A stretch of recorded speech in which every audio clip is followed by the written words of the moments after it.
Bueno, mi nombre es Micaela Tomasetti, soy estudiante del profesorado de Educación Inicial. Estoy en segundo año, comisión 2, y voy a defender el espacio de Historia y Política de la Educación Argentina. Una década después del Acuerdo de San Nicolás y la sanción de la Constitución Nacional, nuestro país comienza a recorrer un camino hacia la organización institucional. Se estableció como forma de gobierno la representativa republicana y federal y se garantiza la educación como un derecho y como una política pública. Sucedieron numerosos conflictos en torno a la lucha por el poder y la hegemonía entre Buenos Aires y la Confederación, hasta que una vez lograda la victoria de Buenos Aires, que tenía como Mitre como líder, se implementó un proyecto liberal. La función del Estado es la conducción política, la administración y el control de la cosa pública, teniendo al bien común de los gobernados. El Estado tiene como competencia en materia educativa la planificación y la conducción de la política educativa, la igualdad de oportunidades y la supervisión y control. A medida que se fueron conformando los estados nacionales, las sociedades latinoamericanas que seguían el ejemplo de las europeas, generaron sistemas educativos que se constituyeron en uno de los principales factores de integración política, de identidad nacional, de cohesión social, de transmisión de valores de las clases dirigentes y de selección y legitimación de las élites dominantes. La formación ciudadana fue una de las principales funciones asignadas por la escuela. Se estudian 4 modelos de estados que estudian el Filmus, el estado oligárquico liberal, el estado benefactor, la crisis del estado de bienestar y el estado post-social.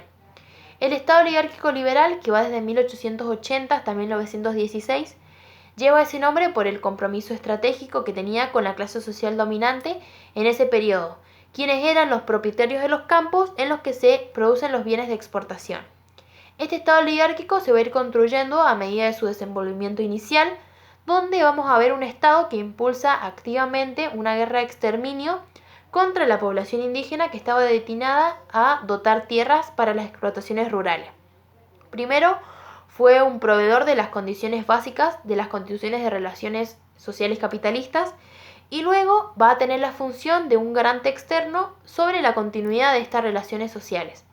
Este estado oligárquico cambia de régimen político en 1916, donde se producirá el pasaje del estado liberal oligárquico al democrático liberal, momento en el cual la democracia restringida se pasaría a la ampliada. La puesta en funcionamiento del sistema educativo nacional se llevó adelante durante las 3 primeras presidencias de Mitre, Sarmiento y Avellaneda.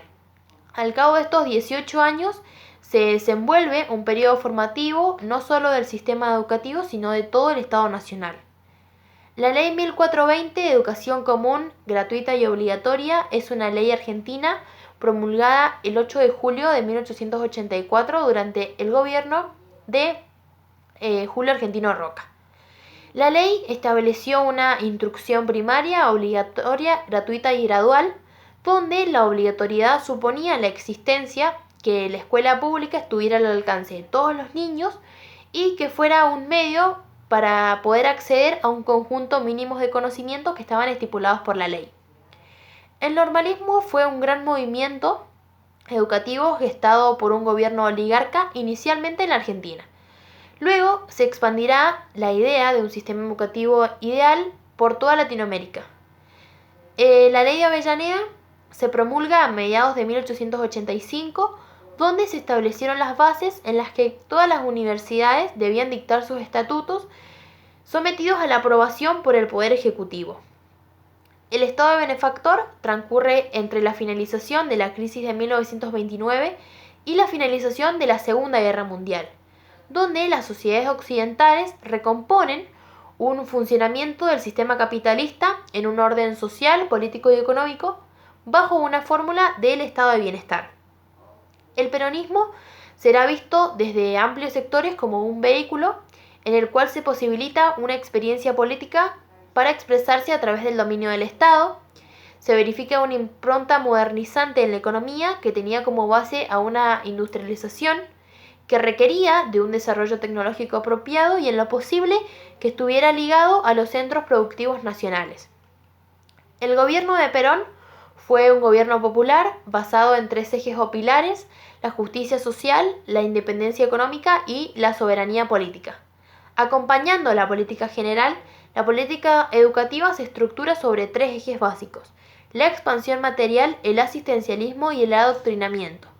La expansión material se concretó a través de la construcción de 1.000 nuevos edificios escolares de estilo colonial californiano, con material con dotación de bibliotecas, museos, laboratorios y permanente aportación de material escolar. La acción escolar fue apuntalada a su vez por tener una fuerte tarea de asistencialismo, donde la escuela era tomada como un núcleo o un centro de concentración de la población infantil o asumía también la asistencia como una función pedagógica propia. El adoctrinamiento, en el marco de la política general, la resocialización era más eficaz y duradera durante la niñez, y en ella se estructuraban sobre tres ejes: los contenidos de la doctrina, las obras del gobierno y las figuras protagónicas y protectoras de Perón y Evita. El nuevo desarrollismo nace del fracaso económico y político de la globalización, la financiarización y el neoliberalismo. En los países en desarrollo se les pretende garantizar la democracia, reducir las desigualdades y la protección del medio ambiente. El énfasis fundamental del Estado desarrollista estuvo orientado en el crecimiento económico, mientras que en el populista era redistributivo.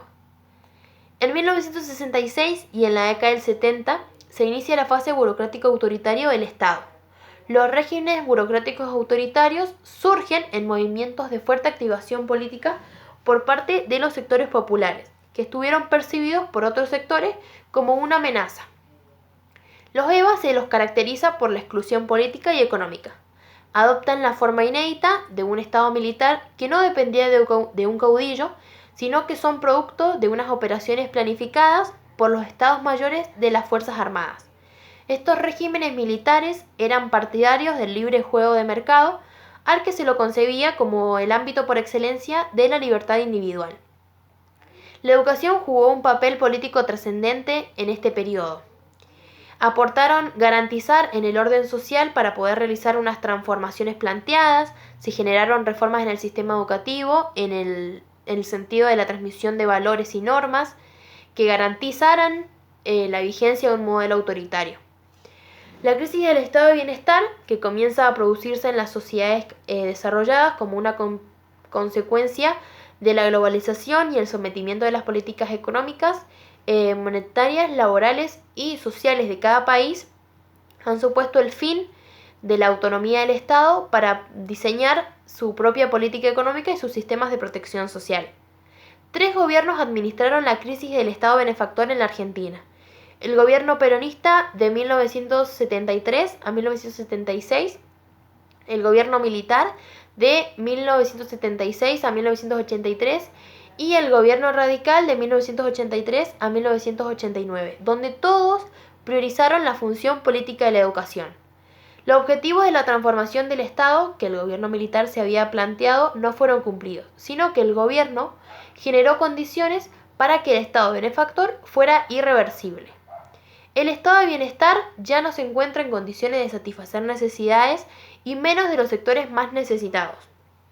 Desde fines de la década del 70 comienza a dejarse atrás un modelo basado en la industrialización sustitutiva, la política de masas y el desarrollo industrial. Se asiste a la crisis de ese modelo de industrialización sustitutiva basado en la demanda interna. El impacto del endeudamiento y de la necesidad de las políticas de ajustes se imponen a poder lograr una nueva inserción en el nivel internacional. El objetivo político del neoliberalismo que estaba instalado en la Argentina en la década del 90 es poder permitir un despliegue de manera libre del mercado y así poder consolidar los intereses que fueron establecidos y que fueron imprescindibles. La experiencia fundamental del Estado neoliberal en Argentina abarca el periodo de la dictadura de 1976 a 1983 bajo un gobierno constitucional. Los años comprendidos entre fines de 1989 y la crisis final del 2001 fue en cada uno de esos dos momentos en los que se dieron las principales transferencias del sistema educativo a los estados provinciales. Desde fines de los 80 predomina entonces un enfoque neoliberal del Estado que se expresa en términos económicos como la lucha contra la inflación y a favor de la separación del Estado-sociedad civil para poder así alcanzar una estabilidad económica. En los 90 se encara un proceso de redimensionamiento del Estado y del papel prestado por el sector privado, delineándose así un nuevo modelo de acumulación. La relación del Estado-sociedad se modifica y el Estado se reestructura tanto en relación con los factores internos como con los externos, emergiéndose así un nuevo modelo, el Estado neoliberal. Hubieron dos hitos importantes en el proceso de descentralización y la transferencia en nuestro país. El primero fue llevado a cabo en 1978, donde se transfieren las escuelas primarias a las provincias. Y el segundo, fue entre 1991 y 1994, donde se transfieren las escuelas secundarias y los institutos de formación docente a las provincias. Acá fueron privilegiadas unas lógicas economicistas y tecnocráticas. La Ley Federal de Educación 24.195 fue sancionada en 1993, donde regulará el sistema educativo en manos de las jurisdicciones. Esta ley planteó derechos y deberes para todos los integrantes del ámbito educativo, excepto para los alumnos, para quienes solo planteó derechos respondiendo al modelo neoliberal en el que se forjó esta ley. Lo positivo de la ley federal es que cambia la mirada positiva centrada en lo conceptual, sino que se les pide a los docentes poder trabajar de manera procedimental y actitudinal. Desde el 2 de abril de 1997 al 31 de diciembre de 1999 se establece la Carpa Blanca en Buenos Aires en contra de la ley federal. Se crea un plan social educativo que a través del cual llegan a las escuelas libros para docentes y alumnos, útiles escolares, materiales de laboratorio, y se crean las salas de 4 años donde sufrieron un deterioro rápido. También en este periodo se sanciona la Ley de Educación Superior 24.521, que está en vigencia sin reformas, pero muy atada a la ley federal.